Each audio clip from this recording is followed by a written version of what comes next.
Praise the lord. హల్లెలూయా. మన దేవుడు గొప్ప దేవుడు, ఆయన శక్తి సంపన్నుడు, ఆయన మహోన్నతుడు.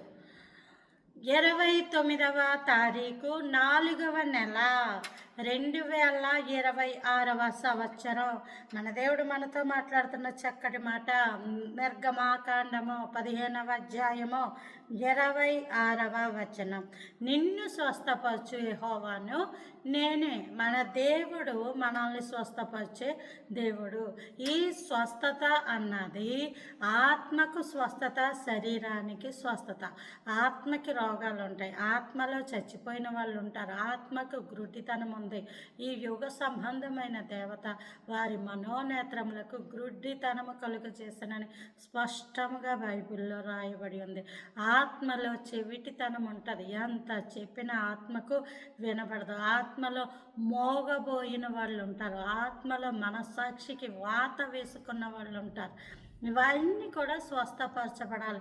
ఆత్మకి స్వస్థత ఎలాగున ఎవరు చేస్తారు అంటే వాక్యమే ఆత్మను స్వస్థపరుస్తుంది. వాక్యములో నేను గొప్ప సంగతులు చూచినట్లు నా కన్నులను తెరువుము అని భక్తుడైన దావీదు రాశాడు. కాబట్టి మహిమ గల కన్నులు, ఆత్మీయ నేత్రాలు అవి తెరవబడును గాక. వాక్యమును నువ్వు ధ్యానిస్తూ ఉంటే మోగవారికి, దిక్కులేని వారికి న్యాయము జరుగునట్లుగా నోరు తెరవండి అని అక్కడ చక్కటి మాట ఉంటుంది సామెతల్లో. నీ నోరు తెరిచే గొప్ప దేవుడు.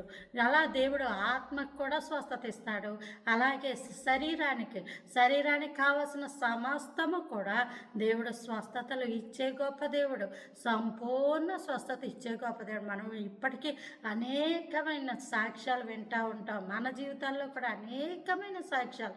దేవుడే లేకపోతే ఆరోగ్యం అన్నది ఉండేది కాదు. అతడు సిలువలో పొందిన దెబ్బల చేత, గాయముల చేత మనకు స్వస్థత కలుగుచున్నది అని దేవుడు ఖచ్చితంగా మాట్లాడాడు. కాబట్టి మనకు స్వస్థత ఇచ్చేది నువ్వు వేసుకున్నా మాత్రమే వేసుకొని చచ్చిపోయిన వాళ్ళు అనేక మంది ఉన్నారు. నువ్వు చేయించుకుంటున్న ఇంజెక్షనే చేయించుకున్నది రియాక్షన్ ఇచ్చేసి చనిపోయిన వాళ్ళు అనేక మంది ఉన్నారు. వేసుకున్న మాత్ర కూడా సరిగ్గా పని చేయాలంటే, నువ్వు చేయించుకున్న ఇంజక్షన్ కూడా కరెక్ట్గా పని చేయాలంటే దేవుని కృప అవసరము. దేవుని స్తోత్రం. హల్లెలూయా. Praise the lord.